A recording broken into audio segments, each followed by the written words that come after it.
What's going on, guys? So today I want to talk about interior wire routing, because all of us have cell phones or some kind of electronic device, MP3 player, whatever, that we want to mount in our FJ Cruiser, and we don't want wires hanging all over the place.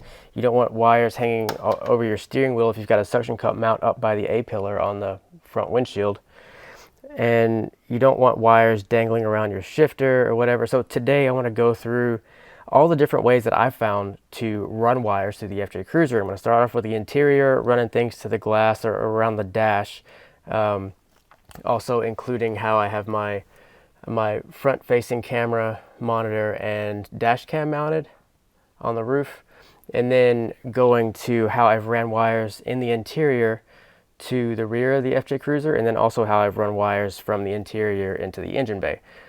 In that order, pretty much. Everything will be laid out on the progress bar in chapters, so you can click through the different parts of the video that you want to.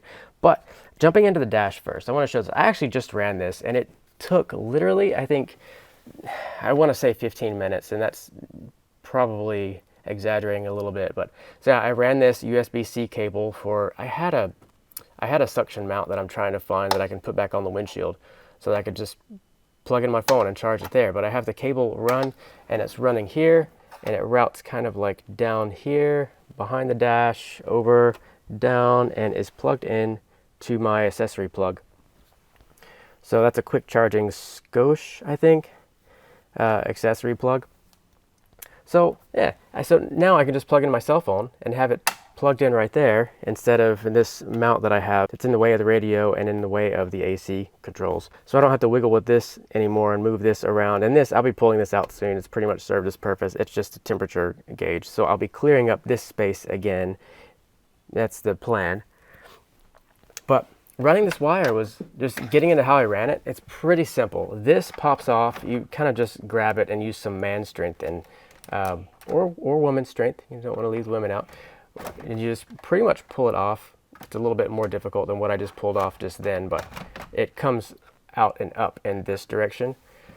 Once this is out, you can easily push up the bottom of this as it sits in the FJ Cruiser. Not easily, but you could push the bottom of this up. Don't pry it because you don't want to bend up your dash, but you can push the bottom of this up and it pops that out.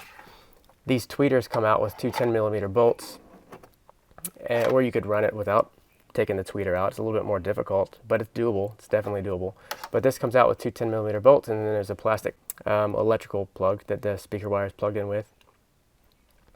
And you have this run up to the top corner. It's not draped over the steering wheel or around and on the dash and ugly or whatever. It's under the dash. So this comes out, it's a little difficult to get out.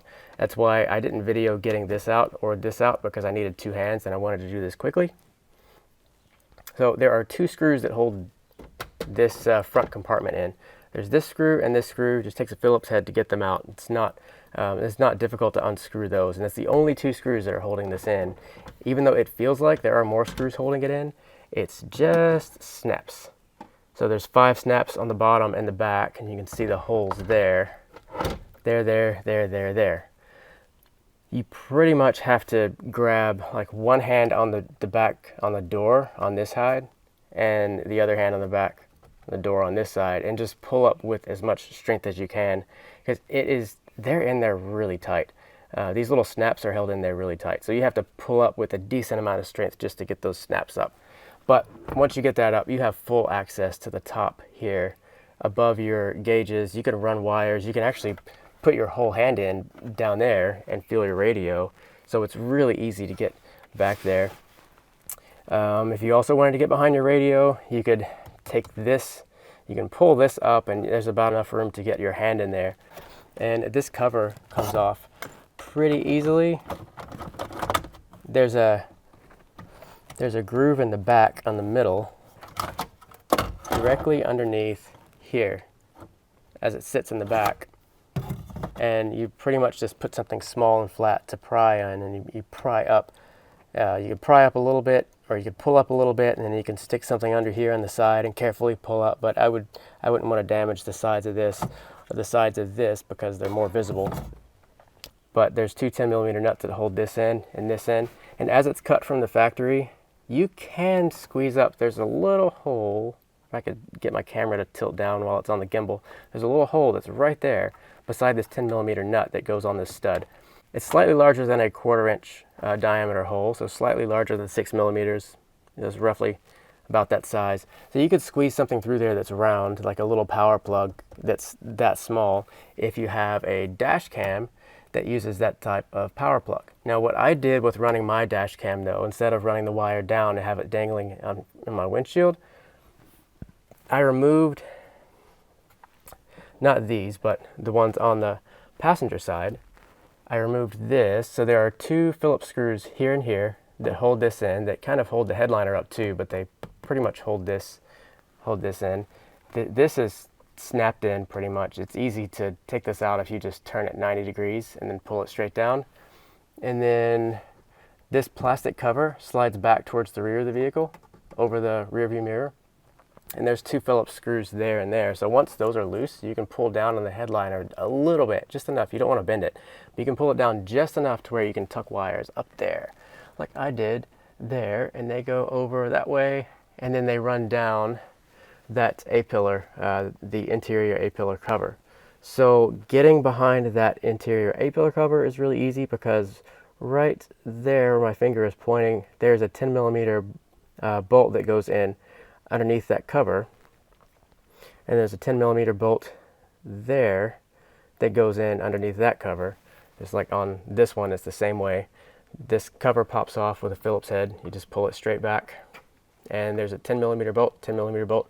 I know on the newer FJ Cruisers they have the curtain airbags. This one doesn't have curtain airbags, so there's nothing behind here. So it was really easy for me to run this. That's a microphone for my radio, but it was really easy for me to run that down there underneath the dash all the way over, and it's plugged in behind the radio. So it's really easy to run a wire from here over here and up behind, like just by taking off these panels.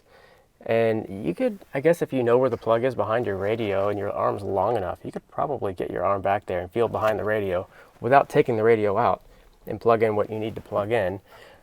It would just be difficult feeling around to try to get your hand back there and get the plug plugged in, I'm sure, but it's probably doable. But especially if you have this off, you could probably see behind the radio, but it's easy enough to pull the radio off that you don't have to pull this stuff off to get behind the radio. Getting behind the radio, there's these 2 Phillips screws here and here, but these are covered by this. So this sits beside the radio, and there's 2 Phillips screws. There's like one there, and if this other cover was over on this side, there would be one there. So these Phillips screws are the only things that hold in these covers. So once this one just has 1 Phillips screw in it, and then you remove the Phillips screw and you pretty much pull in an upward direction, because that's the way that the snaps go in. It's either angled down, kind of like at a 45-degree angle. And then this one is the same way. So there's 1 Phillips screw there, and then 1 Phillips screw there. Once those are removed and out, then you have access to these 2 Phillips screws, and then this just pops off after these 2 screws are removed. And then you have 10mm bolts that are around the radio. Remove those 10mm bolts, and the radio just pulls straight out. You don't want to drop the 10mm bolts. I've done that before because they end up behind here. And if they end up behind here, I'm not going to cover removing this very much. One, because I have a manual transmission and most people have automatics, because only 11% of the FJ Cruisers are manual. So most of them are automatics, but I do have a video removing this center console, this whole center thing. It's really easy to remove. Right now I have stuff all over it because this is the stuff that was in my my front compartment under the in the dash, and then these are just tools that I was using to get the stuff out. But this takes 5 minutes to remove, and even with videoing and holding a camera while I was moving this and I was making that video, it's very easy. It's very easy. So just go through that video. The link's in the description. I'll have the video popping up so you can kind of see quickly how it's pulled out. But and then this is the wire that comes from the dash cam here. So it goes down.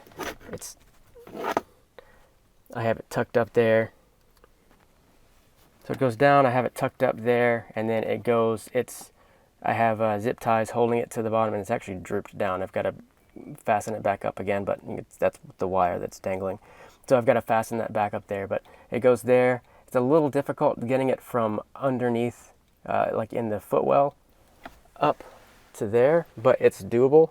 There's a gap that you can kind of stick your fingers down in from the upper part of the dash, but you could stick your hand up fairly far at the bottom, especially if you have a kid and you give your kid like $5. You're like, hey, stick your hand up here and push this wire up so I can grab it from the top. Kids' hands are a lot smaller, but I was like cutting my arm up, trying to squeeze my arm up that gap to get it to where I can grab the wire from the top, but it's doable. And then once you do that, you just feed it behind, and I have my little GPS thing for the dash cam taped right there, and then the wires go on the headliner, like I was saying. So this was all really easy to run the wires. It'll take an evening if you're not familiar with taking the interior panels out, but once you've taken them out and put them back in, it's very easy to get the panels out and to put them back in. So that's interior stuff, and that's routing wires in and around the front part of the dash, concealing them, making it look like it's not messy. But running things to the rear of the vehicle, I have a reverse trigger that turns on my reverse camera on this monitor. So I have a video on installing all of that, but shameless plug, right? So I have a video on installing all of that, but getting back there, it's not that difficult. This pulls up, so I can do this. So you can pretty much grab this and pull up, and this snaps up really easily. That's why I didn't do this before while I was prepping for this video. And this pops up the same way.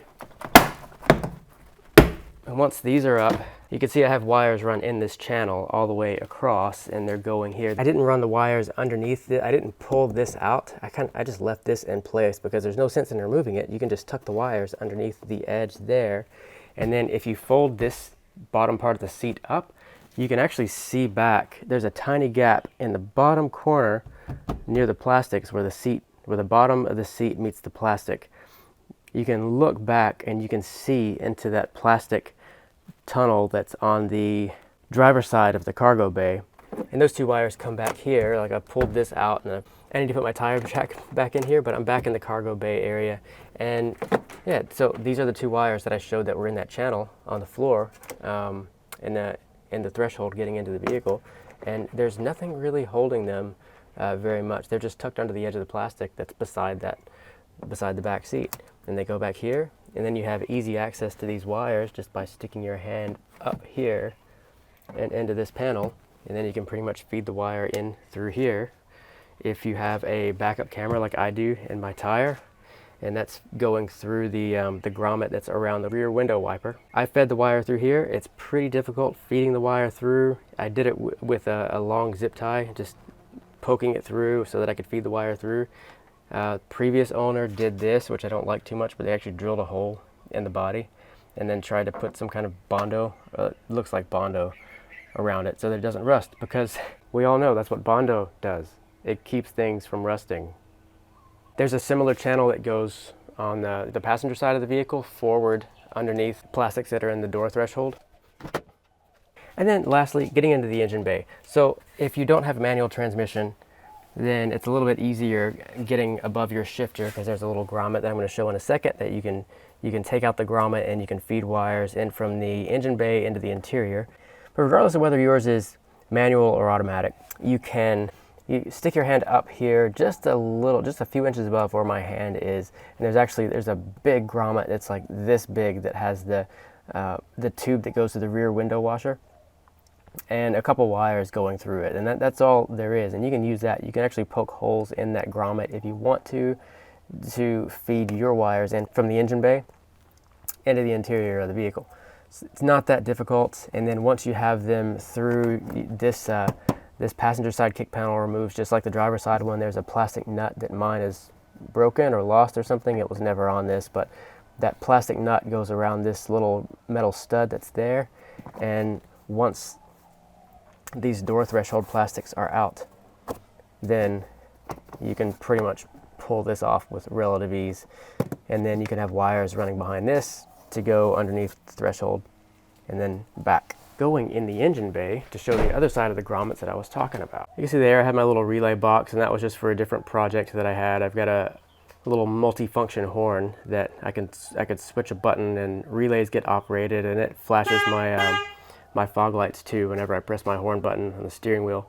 But I have wires from that feeding into where that grommet was right there. So you pretty much just remove the grommet and you can feed wires in from your engine bay into the interior. Like I said, if you have a manual transmission, it is really difficult to get your hand up behind that the clutch pedal so that you can feel where this hole is. But if you have an automatic, it would be considerably easier getting your hand up there to use that. And on this side, so I'm feeding wires in behind this fuse and relay box. So I'm feeding wires in there. That's another good location to feed wires in through, and you're just using existing grommets. If you want to try to go through this one, you can. It's like the one that's on the driver's side, but I mean, this one's obviously on the passenger side. But this one, you would have to reach your hand up pretty far to get to that grommet. And I don't know, there's too much AC, like the AC blower motor and all that stuff is back there, so it's hard to get up to this grommet to feed wires in and down. I would rather go through this one just because it's easier. My wires that I have running through the roof for the fog lights, so that's these two, so the blue wire and the green. The green goes to the back for the rear facing fog lights, and the blue here, this battery just died, so that goes up there to the roof fogs. And I have a video on removing this, and also a video on removing this, but these are one-time use snaps, so I didn't remove this. I replaced the snaps on the one that's on the driver's side, but the wires pretty much go under here, and then they go up, and then back. Then they go up, and then they go to the fog lights front and in the rear. That's all though.